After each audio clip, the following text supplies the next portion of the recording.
Hello friends, it is Link the Gulf Coast Gardener. Today is Sunday, February the 9th, and I am starting more seeds today. And I thought I'd spend a few minutes and show you exactly how I start seeds. I'll explain how I mix my soil. I'll show you the seed starting trays that I use, the rack that's in the garage, and I'll even talk a little bit about the grow lights and the heat mat. So let's get started. So the first thing you want to consider is your seed starting mix, and you want to be careful about this. You do not want to use a standard potting mix, and you certainly don't want to use garden soil or garden dirt because it's just too chunky. It's not going to drain very well, and so you want to make sure that you use something specific for starting seeds. Now, I use a lot, so I make my own, and I've got a pretty simple recipe. It's basically 50% peat moss and 50% perlite, and you can see I order these big bags from Greenhouse Megastore. This is a 3.8 cubic foot compressed bag of peat moss. It's equivalent to probably 6 cubic feet. And then I usually get 2 of these bags of perlite. You get a discount, and then once you get over $100, shipping is free. So it's not hard for me to get over $100 when I'm buying this kind of stuff. So basically, it's a real easy mix.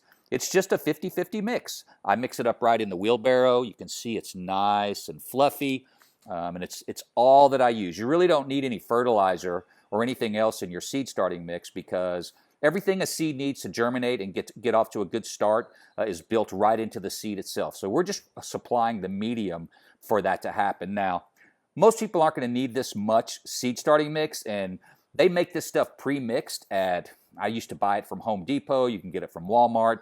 You can buy it in a lot of different places, and it's basically very similar. Just look for something labeled seed starting mix. That's what you need.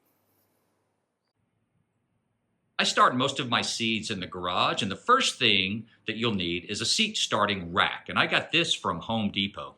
This is a 5-shelf chrome rack, and I've been using it for several years now. Now, you only get 4 shelves to grow on because you don't grow anything on the top shelf. So I've got 4 shelves to start my seeds.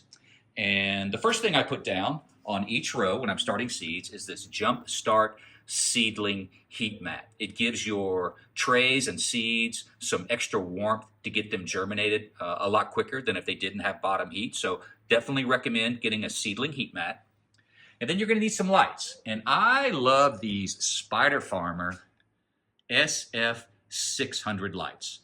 They fit perfectly inside this rack, as you can see. They provide light all the way across these plants. And I've tried a couple of different kinds of lights, and these work really well for me. So the Spider Farmer SF600. You can see these peppers, how nice they look. I started these about a month ago, if I'm not mistaken. I just potted up all my tomatoes over the last couple of days, and these need to grow a little bit more before those go into their 4-inch pots. And basically, once you get your seeds started in your tray, you just pop it right down here. Put it under the light, and let nature work its magic. So you're going to need some kind of system to start your seeds in, and I've been using these GrowEase 24-cell seed starting kits for 6 years now, and they've been holding up really well for me. I'm very happy with these guys. I purchased them originally from Greenhouse Megastore. I don't think they sell them anymore, but you can still find them on Amazon and probably other places. Now, it consists of a few pieces. First of all, you've got the main seed starting tray with a nice water reservoir there in the bottom. Then you got a platform, which fits right down inside the tray, and it's got this wicking mat right on top. And this will draw water from below. When you dip that into that wicking mat into the water, it will pull water from below and it will water your plants from below, which is what you really want. Now, this is the actual seed starting tray. You can see there's 24 cells. It sits right on top of the platform in the wicking mat, allowing that water to come up from the bottom. And then, of course, you've got your humidity dome. You're going to pop this on top while your seeds are germinating. It helps retain heat, it helps retain moisture, and then once they germinate, you just take that right off. So this is how we do it. Basically, I'm over in this wheelbarrow that you saw a little bit earlier. I'm going to just pack some of this potting soil in here, this seed starting mix. Now, I added water to it as well. So you want to have it moist but not soggy. And the wheelbarrow system works really well for me because you can just kind of really get that soil right down into those holes. There we go. We got this nice and level. Pick out any big pieces. Seeds don't really care for that. But now that we have this nice and level, there we go. Now you can see we're ready to start seeding this. Now, I am going to plant some tomatoes in this particular one, and I'll show you exactly how I do it. I'm going to be starting some Polish giant tomatoes. I have not grown these in a long time, but they are amazing.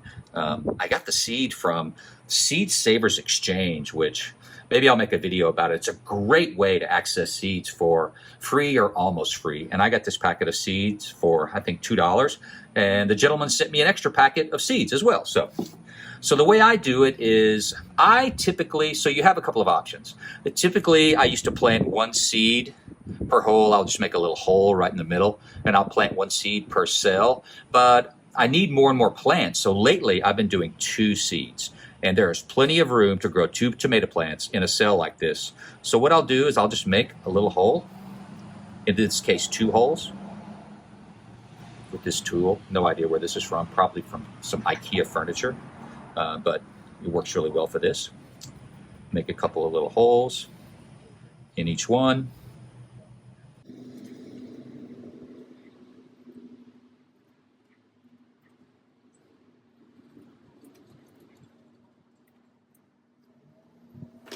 And then we'll drop our seeds in.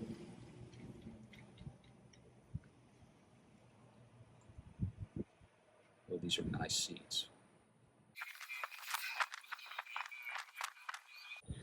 So we've got those seeds planted. I didn't quite have enough to fill up this whole tray. I should have done my math a little bit better before I started this, but that's okay. I know exactly where I planted them.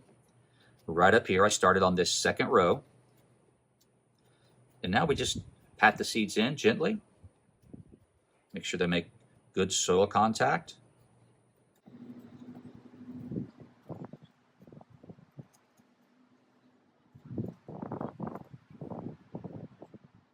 All right, there we go. I think that's where I ran out of seeds. So I've got basically 1, 2, 3 rows, 3.5 rows. What I'll do is I'll just put a seed marker right there, and then I'll put another one right here, so I'll know exactly where the Polish giant tomatoes are planted.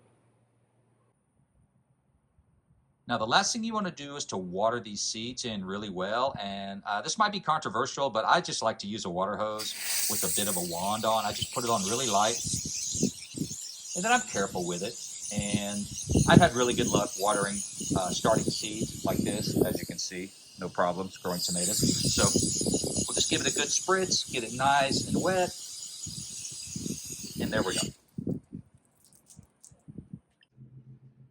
So there you have it. That's the whole process. After watering, I brought the entire tray in and I put it right on top of the heating mat with the humidity dome over the tray. These will probably germinate in the next 4 or 5 days. Once we get some decent growth, I will remove the humidity dome and also turn off the heat mat because you only need that during germination. So I hope this was helpful and you maybe found a tip or a trick that'll help you start your seeds a little easier and a little more effectively. I will put a link to everything that I discussed in the description under this video, so you can go check it out and read more about it. Well, as always, thank you so much for watching and have a great day.